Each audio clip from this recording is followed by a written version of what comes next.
सवारी रुकी, जुबैदा सवारी से उतरी, बहलूल के पास पहुंची।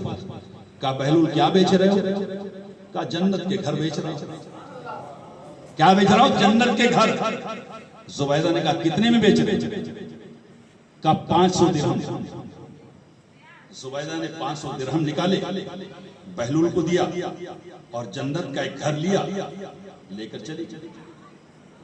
जब घर पहुंची, सवारी से उतरी तो हाथ में वही घर, मिट्टी का।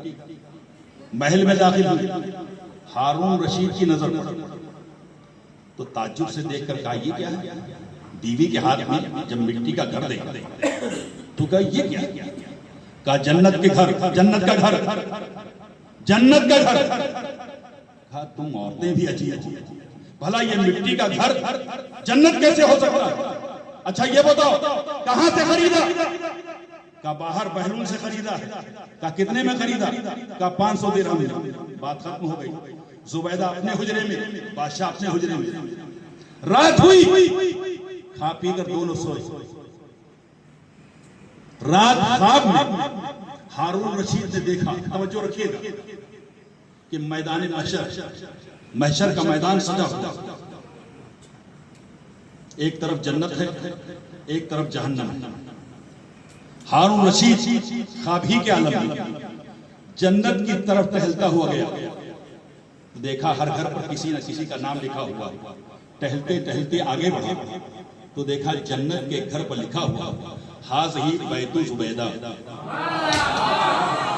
हाज़ही बैतु जुबैदा, ये जुबैदा का बैत है, ये जुबैदा का घर है।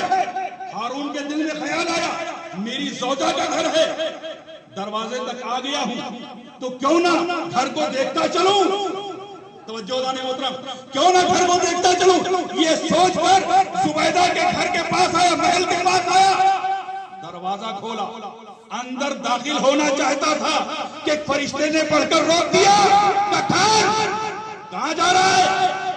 अरे मैं बादशाह हूं, ये मेरी बीवी का घर है, मैं इसे देखना जा रहा हूं। कहा नहीं जा सकता। हारून रशीद ने जोर लगाया, फरिश्ते ने एक थप्पड़ मारा।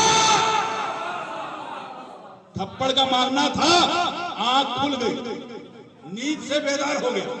ख्वाब देख रहा था ना, नींद से बेदार हो गया।